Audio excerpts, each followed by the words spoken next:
Another headache we could do without. Not as good at this welding thing as I thought I was. I just love it when a plan comes together. Do not let that bare blue sky and my squinty eyes fool you. It is wet out here. I'm kind of caught in two minds about it. Part of me is really happy that it's raining because we've got them grass seeds in and, well, a bit of rain ain't gonna do them any harm. The other part of me is conscious that we have got an absolute heap, and I mean a heap, of silaging to do. We just can't seem to get there. Oh, and for those of you who did watch last week's video, I kind of ran a little bit short of grass seed. It was only a couple of acres. This is not a big deal. Oh, but it would have been if Dad hadn't spotted the problem. Just look at these heifers. They do look well. Look very nice. Kind of getting a bit sick of having cattle inside as well. Those Charolais though, I don't know if it's just our breeding or what, but I just feel like they're not going to do as well out of grass. This also happened. Look, bulls are out. They went out this morning. So Yeti has gone in with one group over there. Wizard and Young Bull have gone to down the meadows over onto where like heifers and first calvers are onto the big field. 007 and Lewis have gone out to Thornton, but we have this problem. Paul's having to stop in. Young Paul here, I say young, he's not young, but Paul, that back foot, he's just lifting, look, oh, he's just showing you. Oh, you're a good lad. That back foot has got a problem. Paul's had feet issues for a couple of years, but he's always been pretty good. And it's one of them, like he goes out fine, but towards the end of bulling, he just goes off the boil. You bring him in, you trim his feet and he'll have some serious problems. And they've been getting worse. So every year the problem just gets worse and worse and worse. This year, we got the foot trimmer in on Friday. He checked his foot and was like, you know what, this foot's fine, but it's migrated now up into his shoulder and he's really not walking very well. We've been working with the foot trimmer, trying to get him right, and his feet are fine, but it's gone, yeah. I'm afraid for Paul, it's probably going to be the end of the road because he's just not going to recover from this, which is a shame because he throws some lovely calves. He throws all the mottled coloured calves, so ones that you see that are like white and brown or white and red. They all come from Paul. Another headache we could do without, but luckily we've got the young bull, Apollo. He's out now and he absolutely smashed his semen test. So I'm kind of very, very hopeful that we aren't going to be too bad off. Just praying for no problems. There's a group of cows, stabiliser cows, and that's the one that Yeti's in. He's got into there. I can't see him. There's the one problem with having all the same colour cows. You can't work out which one's the bull. Now I know I always talk about mobbing bulls, but the reason why Yeti's gone into a group on his own is because Yeti is related to the heifers this year, which is something I've kind of got to get my head around moving forward, that we might have to have a higher turnover of bulls to not have things related to heifers. But Yeti can't go to the heifers because he's the daddy. At 9 weeks, we'll pull the bulls out of the heifers, and the bulls and all the cows that are in the other group will then go into that group with Yeti. Because it doesn't matter at that point, they can serve everything. So that's the way we're going to do it this year with the stabilisers, because we could just do with, if we'd got more cows, it would make life easier because we'd have more bulls. But yeah, it's just a complication we've got to get over. If you're wondering as well how we're going to know what heifers belong to what bulls, we're just going to DNA test them. I think that would just be a lot easier. Can anyone else hear that? Sounds like the world's biggest woodpecker. Now, I probably should have mentioned that the bulls are going in about 2 weeks later than usual. Now the reason for this is because I have finally convinced Dad, well, kind of convinced Dad, that we have cows and calves in the yard far too long in March. Now, ideally, I'd like to calve in April outside. But for now, calving a couple of weeks later is kind of a good compromise, I think. Partly because our cows have a tendency to take a couple of weeks to get going. So in my eyes, losing that off the front of the pan isn't really going to make any difference.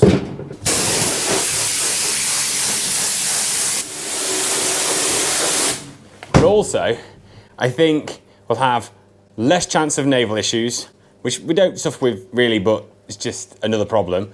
And there'll be less chance of stuff getting stood on in the yard, which I hate. And as we get more cows, the yards are just going to get, not more full, but we're going to have less places to put cows and calves. So just stick them out to grass, right? Makes more sense. Dad's main concern, however, is that he's going to lose weaning weight, which I've assured him will not happen because I can't see the 2 weeks is going to make much difference, because mainly we're taking off the front of the block. The main block's going to stay the same. And also, the cows going out to grass is going to be way better for the cows than anything we can give them in the yard. So the way I see it is that if the cows are getting better nutrition because they're straight out to grass, then the calves will do better because they'll have better quality milk to suckle from, and you won't notice anything when it comes to weaning weights. That's what I've told him anyway.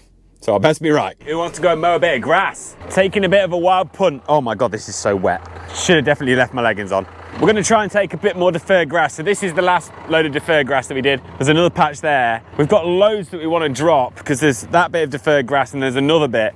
But it's just the confidence in the weather is so low that I just don't feel like we can justify taking it all at the minute. One thing I did do though, for all of you silage fans, is I washed my rake. So I can put my mower a bit wider and drop some wider swaths. Hopefully they'll dry a little bit faster and then we can get the rake in and rake up some big rows.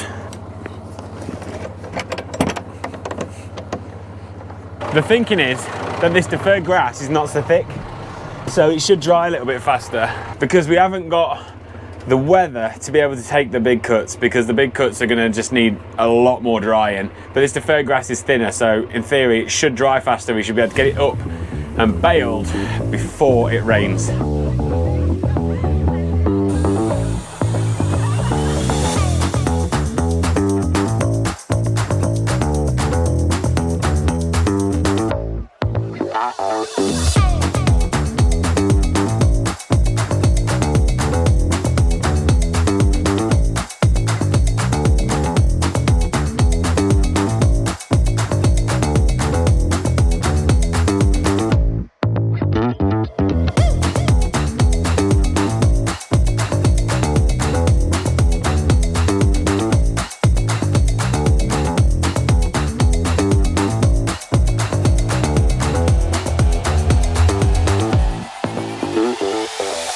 You know, a couple of weeks ago when I got the mower out for the first time and I was like, oh yeah, we welded the mower up before the winter and now everything's great. Yeah, well, yeah, not as good at this welding thing as I thought I was. I'd put this little bit of box section up the end and then welded it all up. This metal, it's just quite thin, you can't weld it very well. And I thought I'd just provide a bit better, you know, heat and whatever, but obviously not. But I think I can take this off and at least get this mowed, and then I'll have to take it back to the workshop and see what I can do with it.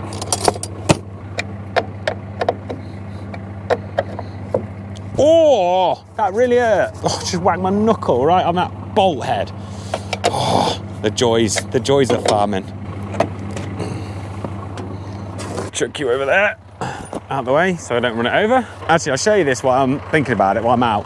I'm trying to leave the stubble quite long because this is actually herbal lay. So with a herbal lay, you can't cut it quite so short because it takes a lot longer to recover. So yeah, I'm trying to leave, I don't know, a good, what's probably there, 3 or 4 inches. Don't want to hit it too hard. A grass, you can just hammer it. But, well, not hammer it, but you know what I mean. You can hit it a bit harder, but not on those herbal lays. Yeah, just trying to leave a little bit more residual if we can. Once I go back into the yard, I thought I'd come and show you these cows. So this is the group with the heifers and first calvers, and then some cows in here to make it up. So if you look at these black ones, these ones are heifers. That red one's a heifer, it's a heifer. That one's a cow, that one's a cow. Like, look how big them heifers are. The one with the horns, we need to do something about those horns. I hate horns. I can't believe how big the heifers have got just from being out on grass. I mean, they're on some nice grazing, don't get me wrong, but God, they look awesome.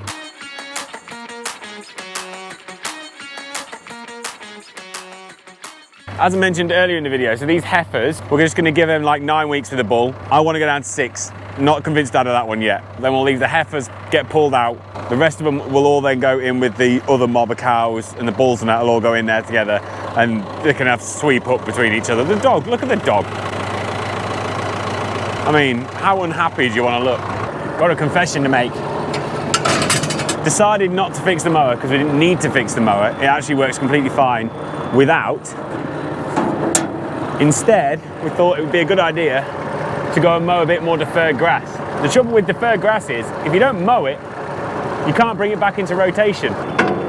So while we had a window to get something done, it kind of made sense to make the most of it. So I think fixing the mower will have to be a wet day job now.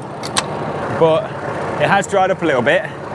The grass seems fairly dry. I thought it needed a bit longer actually, but it seems to be drying and wilting quite well, which means we can go and put the rake on.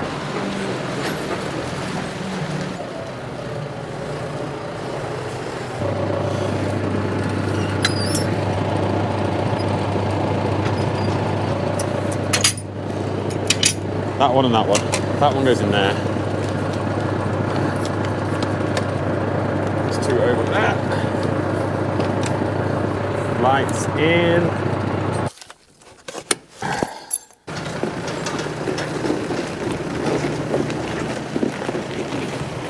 Just, oh, look at her. Give her a wash and everything. This thing just doesn't get old for me. Not one bit. I love it. Because it's the first time she's been out and I've washed her, I'm gonna give her a grease up, and this thing's got like a million grease nipples on it. I've got to drop that down as well, because we always fold that up so that in the winter when it's in the shed, you can't catch it because it sticks outside a little bit when it's all folded up and packed away.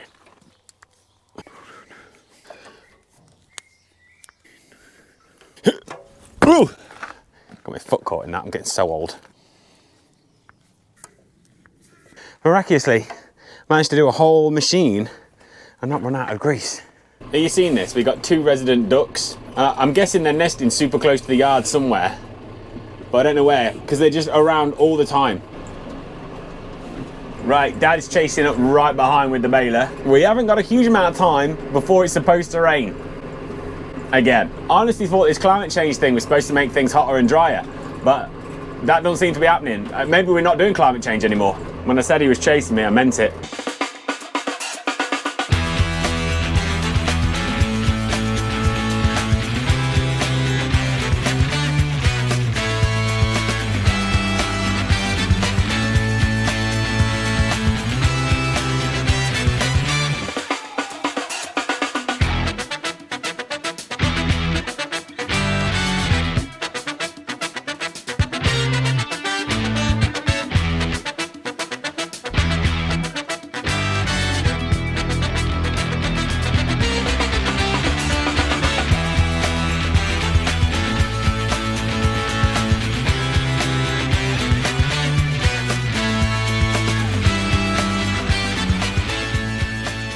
I always think this is one of the best views on the farm from the top of this hill. If you look in that direction there, you can see Magna Park at Luckworth, which is about getting on 20 miles away. Now I want to know, any of you rake boys, does anyone else's dad put the bales in the stupidest places at the end? I guess most people's raking is well ahead of the baler, but oh my God, Dad, I know you're watching this. That one was annoying, but that one down there was way worse.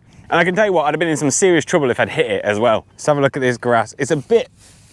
It's actually surprisingly dry, actually. It's not damp at all. It's probably not quite as dry as we'd like it to be, but it is pretty dry. And just look at this, look at that. See all that clover? Tons of red clover and white clover up here. Look, you can see it in the bottom. Look at all that. And that will be like rocket fuel, that stuff. Just heading to the field that I mowed last night, the one that's the extra deferred grass. And I've just had Dad tell me that the last field we were in, that deferred grass did 9.5 bales to the acre, which is a lot of bales, especially on that Mikhail, because it might be old, but that's a damn good baler. That puts some serious stuff in a bale. And to be fair, this patch hasn't got quite so much grass on it, but it still has a fair whack of grass, so be interesting to see how we get on here.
Got a few bales in here now. Dad's cracking on with the baling. This is actually a little bit wetter, but I guess it probably didn't have quite the amount of time because I went and mowed it sort of later on yesterday. We have got two fields over the brook, which we could mow. Kind of umming and ahhing about it. Might mow them, might leave them. We can always graze them as like a standing hay, or if we ever get any sunshine, which is looking a bit unlikely at the minute, we could make hay of them. I'm gonna take this beautiful thing back now. Oh, I can't get enough of it. I love raking. Hate driving tractors, but I love raking. Put her back in the shed, put the wrapper on, chase them after these bales.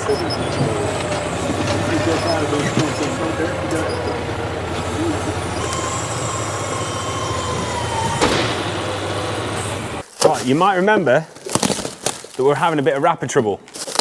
Well, we've kind of fixed it.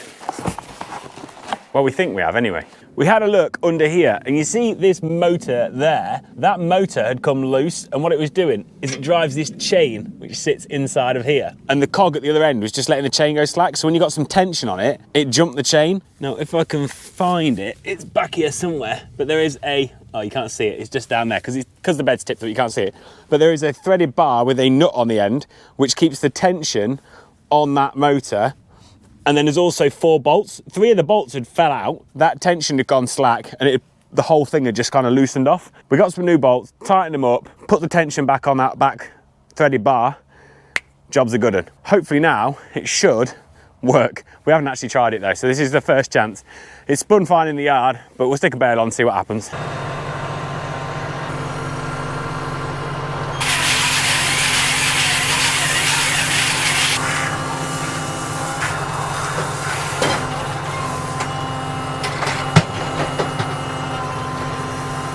Beautiful. That is what we want to see. Didn't miss a beat. That's, oh, I just love it when a plan comes together.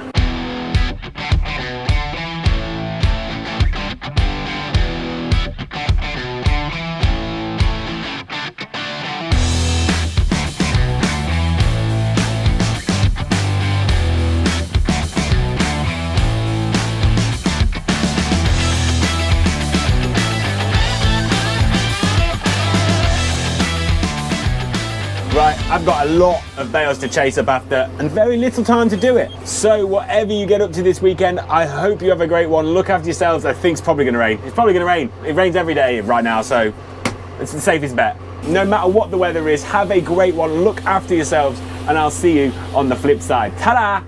Hey, if you haven't seen it already, why not check out this video? Or you can subscribe by clicking on that logo. Alternatively, head to www.bodysfarm.com where you can read more about the farm, check out some blog posts, or treat yourself to some of the amazing clothing that we wear here every single day. Cheers.